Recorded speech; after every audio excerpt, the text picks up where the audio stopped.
आज हम यहाँ इसलिए बैठे हैं, और ये बार बार बैठे रहते हम लोग।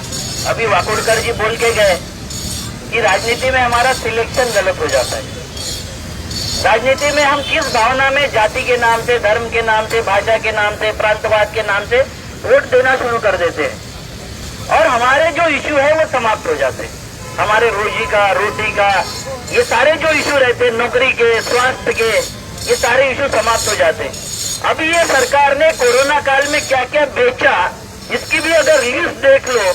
इन्होंने रिजर्व फॉरेस्ट बेच दिया, सेल बेच दिया, गेल बेच दिया, भेल बेच दिया, रेल बेच दिया, पोर्ट बेच दिया।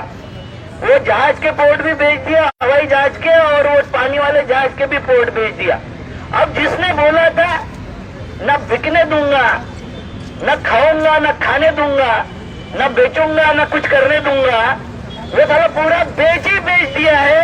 और वो कहता है कि कांग्रेस की कुछ नहीं किया, कांग्रेस ने इतने सालों में कांग्रेस ने कुछ नहीं किया। तो ये क्या बेच रहा है? दामोदर दास मोदी की प्रॉपर्टी बेच रहा है? क्या बेच रहा है ये आदमी?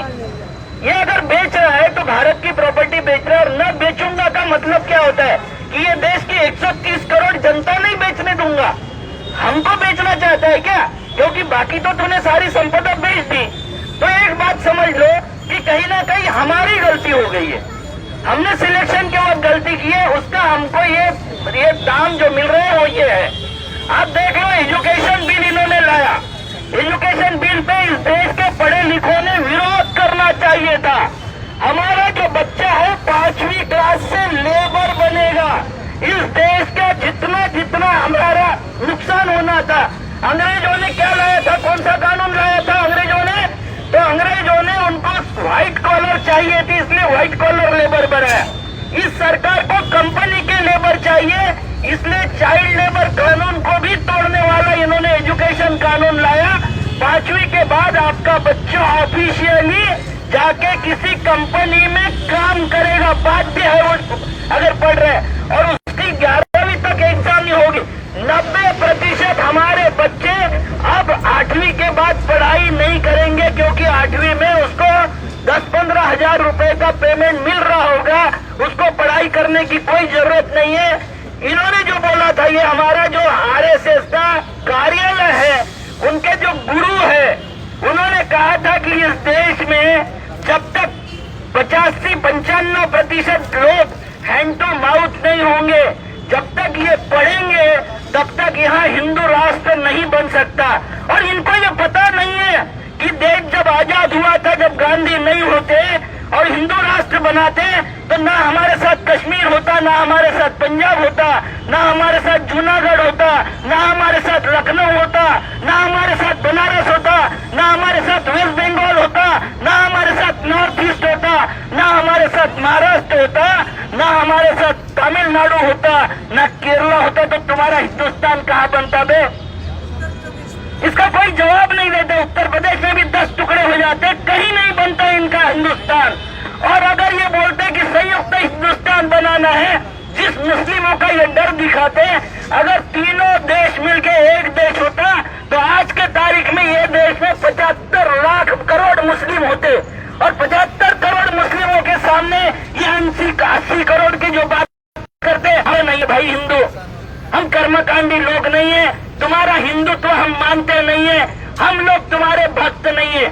मगर जो भक्त है उनको ये समझना चाहिए कि एजुकेशन बेच दिया। लेबर के बारे में तो मुझे इतना बुरा लगता है कि 250 साल की जो संघर्ष था लेबर यूनियनों का, सप्ताह में एक दिन छुट्टी थी, उसके बाद में उनको जॉब सिक्योरिटी थी, 8 घंटे का काम का आवर था, दिन था पूरा 8 घंटे का, वो सारा एक झटके में समाप्त कर दिया।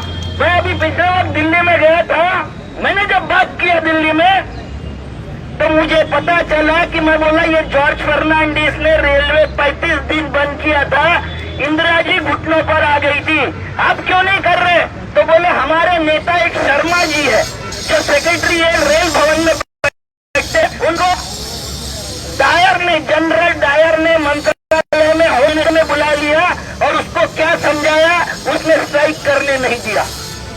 सारे के सारे लेबर लीडर इस तरीके से अगर उनके डर में आ गए, तो उस में इस परिवेश में किसान रास्ते पर आया है। किसानों ने इनको बैकफुट पर ला दिया था और ये 2020 है, 21 है, इसमें भी बैकफुट पर लाने का काम किया है।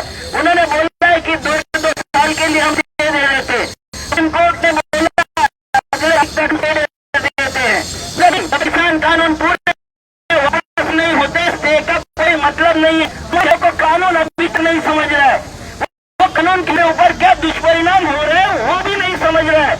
आपको पता है अगर ये तीनों कानून ऐसे के ऐसे लागू हो गए तो आपको गेहूं देखने को नहीं मिलेगा। और मैं डराने वाली बात नहीं कर रहा हूं, मैं जो बात बोलता हूं, मैंने जैसा बोला था बिहार इलेक्शन के रिजल्ट क्या आएंगे वैसे ही आए थे। मैंने उत्तर प्रदेश के रिजल्ट जैसे बोला था वैसे आए हैं और मेरे वीडियो आप देख सकते हो, मैंने जो बोला वो रिकॉर्डेड है। मैं आपको एक बात बता देता हूं कि अगर ये कानून जमाखोरी वाला ऐसा ही रहा तो किसानों का गेहूं 600 रुपए क्विंटल बिकेगा और आप आटा जो खाओगे वो 150 रुपए किलो फॉर्चून का आटा खाओगे, जिस फॉर्चून का तेल खाकर 2 बार सौरभ गांगुली की बाईपास सर्जरी हो चुकी है क्योंकि तेल नहीं जहर बेच रहे वो।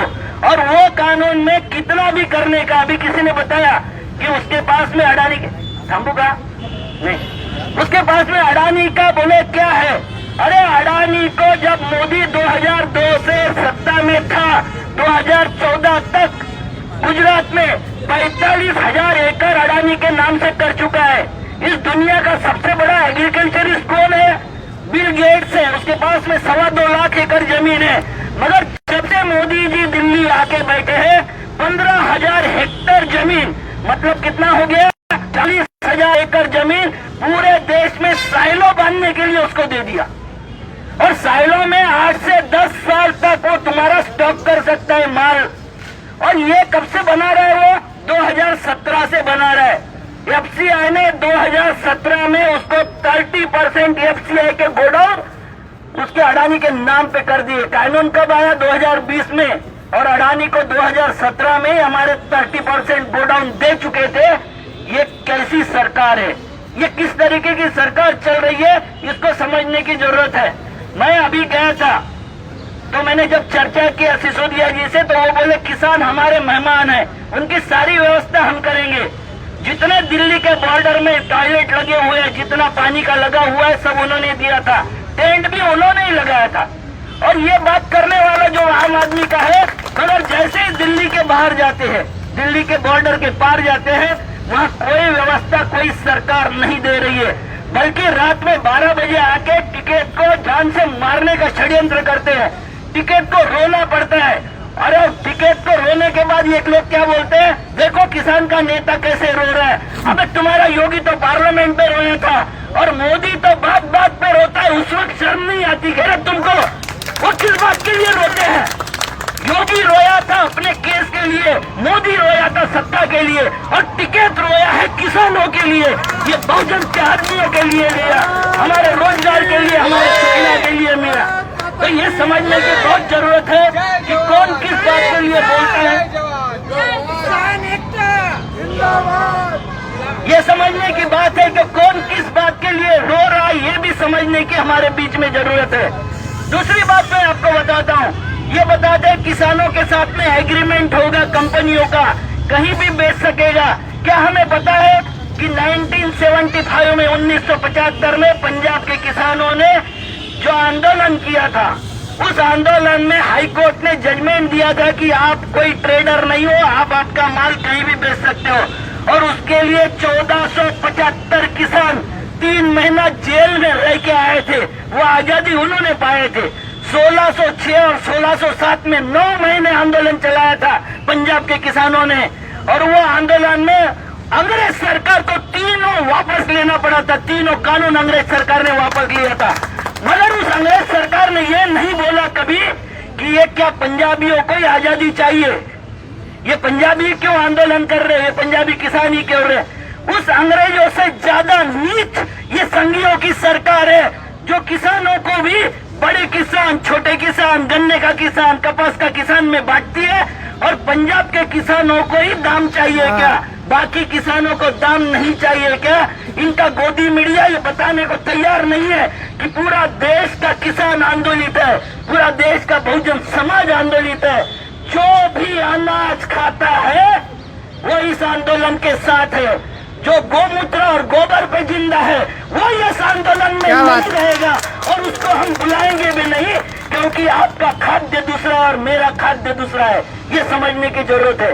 अगर आप एग्रीमेंट करोगे कंपनी के साथ में, आप सबके पास में गाड़ी घोड़ा है कि नहीं है? आपने इंश्योरेंस निकाला होगा, निकाला है। कितने पन्ने का होता है इंश्योरेंस का फॉर्म? 20-25 पन्ने का होता है। कितने लोगों ने पढ़ा? पढ़ता है कोई? तो किसानों के साथ में एग्रीमेंट करोगे तो उसके फॉर्मेट कहाँ है भैया? तुम फॉर्मेट क्यों नहीं लाए? कंपनी ने कोई भी एग्रीमेंट किसी भी तरीके से कर लिया और वो एग्रीमेंट के अगेंस्ट में हमारी खेती अगर बैंक में गिरवे रख दिया, क्योंकि हमको वहाँ कुआं खोदना है, वहाँ कंपाउंड बनाना है, इरिगेशन की सिस्टम बनाना है, तो अगर हमारी खेती गिरवी हो गई बैंक के पास में और कंपनी ने बोला कि अब मैं तुम्हारा नहीं लूंगा फसल, बर्तन किसके बिकेंगे? खेती किसकी बिकेगी? और आज ही केरला जैसे प्रदेश में बैंकों के ऋण पत्र खरीद रही है अडानी की कंपनी, मोदी इसकी कंपनी, ये अंबानी की कंपनी ऋण पत्र खरीद रही है। ऋण पत्र का मतलब आपने बैंक में कर्जा लिया था, अडानी ने उसको खरीद लिया, उसने जो अंबानी है उसने खरीद लिया, मतलब आज के तारीख में आपकी खेती उनके पास में गिरी हुई है। तो जो जैसा बिल गेट्स ने किया था, बिल गेट्स के लिए वहां की सरकारों ने किया था, वो अडानी अंबानी के लिए किया। और मैंने अपने इसमें पोस्ट में डाला था, 11 मोदी है, 11 मोदी। 2014 के बाद में वो सारे मोदी अरबोपति हो गए। अडानी के साथ में सबसे बड़े मोदी का पार्टनरशिप डीड है, सारी कंपनियां उसके नाम से उसके शेयर है। और ये बोलता है कि मैं ना बाल ना बच्चा, हमको लगा था कि इसका बाल न बच्चा काम करेगा अच्छा, मगर ये निकलेगा इतना लुच्चा, हमने तो सोचा नहीं था, और ये लुच्चा निकल गया। इसने ये बदमाशी कर दिया कि उस कानून में उसने बता दिया, क्या बता दिया कि आप कोर्ट नहीं जा सकते, क्योंकि न्याय कौन देगा? एसडीओ देगा। कौन देगा? कलेक्टर देगा। कौन देगा? एग्रीकल्चर सेक्रेटरी देगा। अबे ये सब न्याय देते तो यहाँ न्याय मंदिर क्यों खुला रे? जहाँ अन्याय भी होता होगा, मगर खोला कि नहीं तूने? सुप्रीम कोर्ट खुला है, हाई कोर्ट खुला है, डिस्ट्रिक्ट कोर्ट खुला है, जिल है, तालुका में भी कोर्ट होता है, और किसानों के लिए कोर्ट बंदी भी हो गई। कैसा है ये न्याय? कहाँ जा रहा है देश? 26 जनवरी के आपके गुंडे आप भेजते हो, सारे के सारे जितने पकड़े गए पुलिस वालों को मारते हुए, लाल किले पर निशान फहराते हुए, जहाँ जहाँ भी वो सारे पकड़े गए, वो सारे संघ के एजेंट और संघ के दलाल पकड़े गए। कल जिंदे ने पथराव किया सिंधु बॉर्डर पर, वो भी लोग जो पकड़े गए वो आरएसएस से संबंधित लोग पकड़े गए। आप क्या कर रहे हो? आप इस देश में विभाजन की राजनीति करते हो। आप कहते हो कि इस देश में विभाजन हो गया है। कैसे विभाजन हुआ? इस देश में सबसे ज्यादा विभाजन कहीं अगर हुआ होगा तो जाति के माध्यम से हुआ है, और जाति पैदा आपने किए, हमने नहीं किए। जाति आपकी देन है, हमारी देन नहीं है, अंग्रेजों की देन नहीं है, ना मुगलों की देन है। आप कहते हो कि सारा देश मुसलमान हो जाएगा, बच्चों को समझाते हमारे। अरे जिस दिल्ली पर 750 साल मुसलमानों का राज था, ऐसा कहते हो, उस दिल्ली के सारे चारों तरफ 95% गांव हिंदुओं के हैं, मुसलमानों के गांव दिखाई नहीं देते। अगर वहाँ मुसलमानों का राज था और उस तरीके से राज कर रहे थे, तो सारे गांवों को मुसलमान 750 सालों में नहीं करा सके। अब 2014 से कैसी क्या बला आ गई? तो ये बला है आरएसएस की, ये बला है मोदी की, जो भय का राजनीति करते हैं, भय का दोहन करते हैं। और ये भया दोहन के विरोध में किसी ने हिम्मत अगर दिखाया, जिगरा दिखाया, तो उसका नाम है किसान। क्योंकि किसान हवा, पानी, सांप, बिच्छू किसी से नहीं डरता। ये नपुंसकों से डरेगा क्या, जिनसे बच्चे पैदा नहीं होते अपने? ये इनसे क्या डरेगा? वो इनसे किसान नहीं डरता है। उन लोगों से किसान कभी नहीं घबराएगा जो नपुंसक लोग हैं, जो लोग ऐसे हैं कि कुछ पैदा करने की हिम्मत नहीं कर सकते। इनके तो कौन होता है वो? ये यहाँ अपने मध्य प्रदेश में जो मिला था, ये हमको ज्ञान पिलाते हैं। वो फाइनेंस मिनिस्टर ने रिजाइन दिया था ना, काय के लिए दिया था आपको पता है? ये कौन लोग है भाई? और उसके बाद में भी अगर कंपनी के साथ हमारा डिस्प्यूट हो गया तो क्या चाहते हो कि आप कोर्ट में मत जाओ। क्यों? क्योंकि कंपनी को तकलीफ हो सकती है, इसलिए कंपनी में न जाओ। दूसरा तीसरा कानून है एमएसपी का, बाजार समिति। ये कहते हैं हम बाजार समिति बंद नहीं किए। आप मुझे बताइए, बीएसएनएल कहीं जिंदा दिख रही क्या? सरकारी स्कूल कहीं जिंदा दिख रहे क्या? दिल्ली की बात नहीं करता हूँ, बाकी जगह जिंदा दिख रही क्या? नहीं दिख रहे ना। रेलवे अभी जिंदा दिखेगी क्या? एफसीआई भी जिंदा दिखेगा क्या? क्योंकि जिसका प्राइवेटाइजेशन हो जाता है, सरकारी महकमा मर जाता है कि नहीं। आज हमको यहाँ से जाने के लिए इंडिगो के फ्लाइट है, इंडियन एयरलाइंस के फ्लाइट, एयर इंडिया के फ्लाइट दिखाई देते हैं क्या? और एयर इंडिया के 6 एयरपोर्ट अडानी को लाल फ्लैग लगाने के बाद, नियोजन आयोग और फाइनेंस ने रेड फ्लैग लगाने के बाद 6 एयरपोर्ट एक ही ऑक्शन में देना का विक्रम इसी मोदी सरकार ने किया। कौन है रद्दू? ये 4 लोग ये सरकार चला रहे हैं, 4 ए वाले ये सरकार चलाते हैं। एक है अडानी, एक है अंबानी, एक है अजित डोभाल और एक है अमित शाह। ये 4 लोगों के लिए सरकार चल रही है। 4A की ये सरकार है, ये चोरों की सरकार है। दूसरा जो कानून उन्होंने बोला कि हम बाजार समिति बंद नहीं करेंगे। अरे नहीं करोगे, मगर बीएसएनएल जैसा नहीं चलता, स्कूल नहीं चलते, कॉलेजेस नहीं चलते, कोई सरकारी महकमा नहीं चलता, उसी तरीके से एपीएमसी 4 साल बाद बंद हो जाएगा। और तुम एपीएमसी में अगर बंद हो जाए तो एमएसपी किसको दोगे और कहाँ दोगे?